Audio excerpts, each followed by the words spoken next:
Or, you know, like Mr. Bones said, you make these kind of conclusions about people based on things that you already know and experiences that you've already had, right? When we look at a text, we have clues. So that's how you kind of become a detective and you are able to kind of read between the lines. Okay, so like if I'm standing here, my face is super red, and I'm like this. What can you assume about me? You're mad. I'm mad. How do you know that? How do you know when someone's mad? Body language. Yeah. Body language, face. Yeah. Have you ever experienced somebody who's mad? Yes. So that's life experiences, right? So based on your life experiences, clues from my face, from my body language, you can come to the conclusion, or like Mr. Bones says on the video, deduce that I'm probably mad, not in a good mood, right? So we are going to be looking at some passages as a way to practice this. If you can have this open on Classroom, it's our Ordeal by Check Inferences practice worksheet. We're going to do A and B together. We're going to read the passage, go through the questions, and then you guys will be able to work together for the last two, and we will share out, okay? So again, our directions here, we're going to read each passage and respond to the questions. Each question will ask you to make some kind of logical inference based on the textual details, okay? And you are going to explain your answer by using details from the text. So when we ask you to share out, please make sure that you are citing or getting evidence directly from the passage, okay? We ready? Yeah. Okay. All right, so A, here we go. Every day after work, Paul took his muddy boots off on the steps of the front porch. Alice would have a fit if the boots made it so far as the welcome mat. He then took off his dusty overalls and threw them into a plastic garbage bag. Alice left a new garbage bag tied to the porch railing for him every morning. On his way in the house, he dropped the garbage bag off at the washing machine and went straight up the stairs to the shower as he was instructed. He would eat dinner with her after he was presentable, as Alice had often said. Okay. So we have number one. So based on your background knowledge, based on the clues that are presented here in the passage, what type of job does Paul do? What might he do? Mary, go ahead. Construction work. Construction work. Okay, so how do you know this? How did you get to that conclusion? His boots are muddied. It says that his overalls and him in general is dusty. Good. And that on his way to the house, he drops off the garbage bag at the washing machine. Very good. And that he showers before he eats dinner. Perfect. So you know from life experiences and background knowledge that somebody who is a construction worker works outside, gets dirty, they're probably, they probably wear overalls, right? To protect their clothing, so they need to protect themselves. Good. Anybody else? What other type of job might Paul do?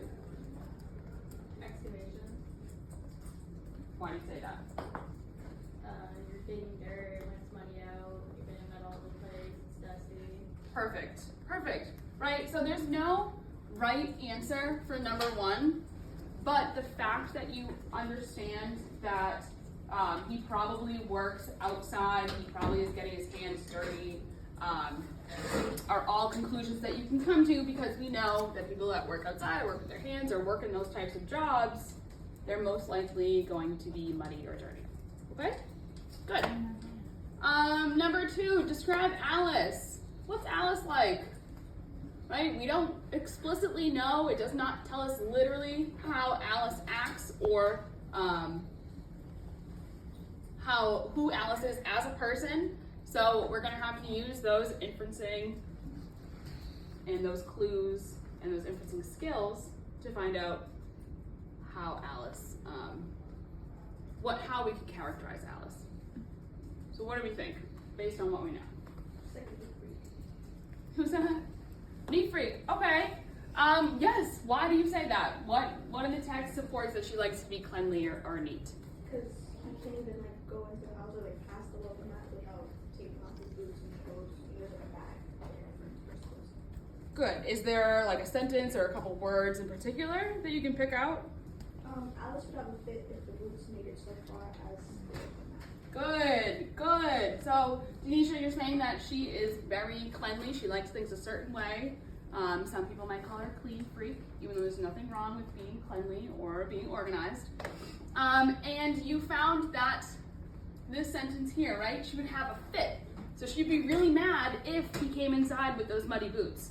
So I think that's a great way to characterize Alice. Did anybody else want to add on to that character? Kind of demanding. Okay. What makes you say that? It doesn't really describe her as very polite about the dirtiness.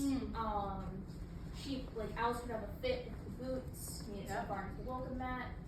She left a new garbage bag tied to the porch every morning. He would eat dinner with her after he was presentable. Yes, right. So if something's in quotes like that, that means that, you know, that was an actual word that Alice had used.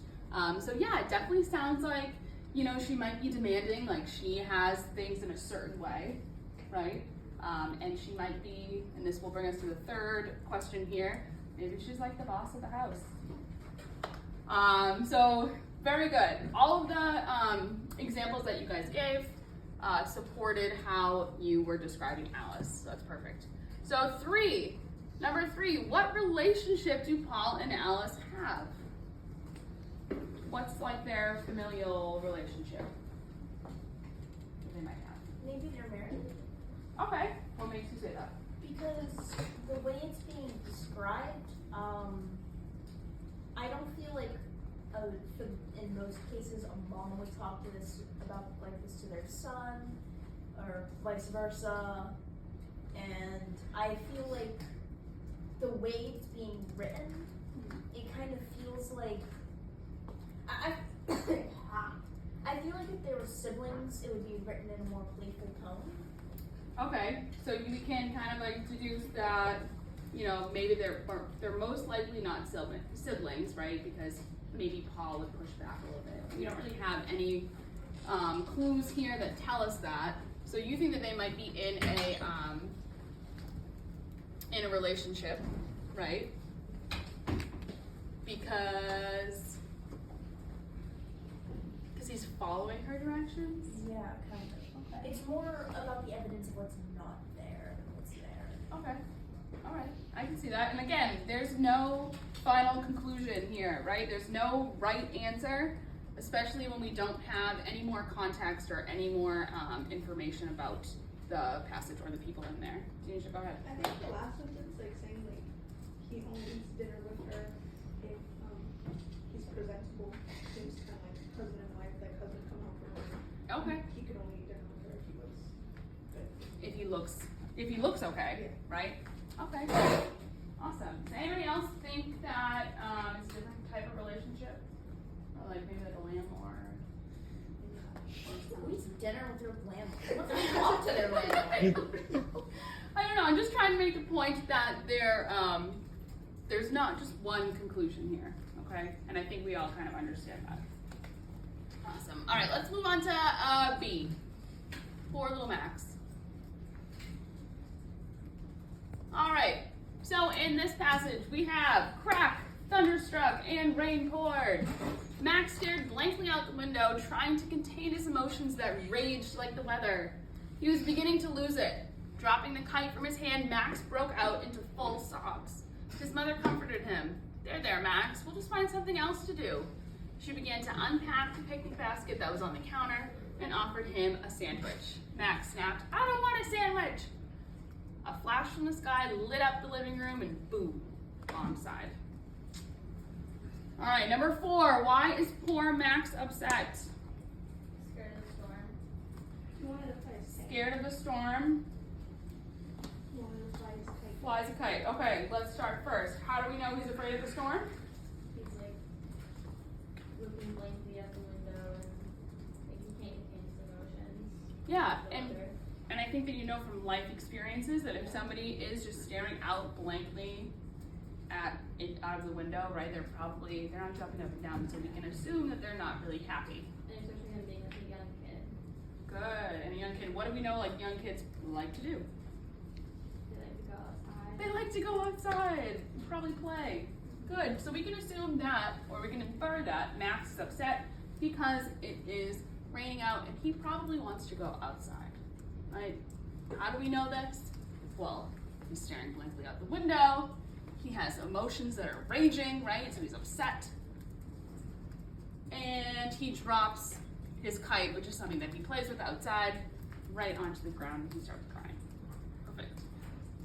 Now, number 5, what was Mom planning on doing today? How do you know? What was Mom planning on doing? Taking her son on a picnic. How do we know this? It mentions a picnic basket that was on the counter that had food packed into it. Perfect.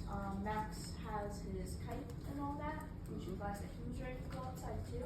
Awesome. And she seems kind of disappointed herself. Perfect. Right. Why does she seem like that? What does she do? She sighs. Exactly. Specific textual evidence supported the fact that you think, or that we think, Mom was probably going to have a picnic with her son Max. He was going to go fly his kite. And now she's feeling disappointed as well. Good.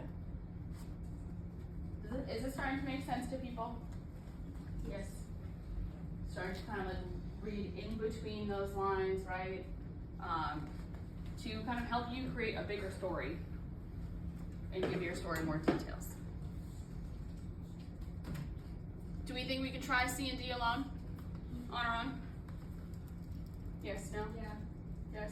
Thumbs up, thumbs down, thumbs up, yes. Okay, so let's take about, we'll move the sticky note, take about 5 minutes or so, and then we'll share that out together. So, ready? 3. Sound good?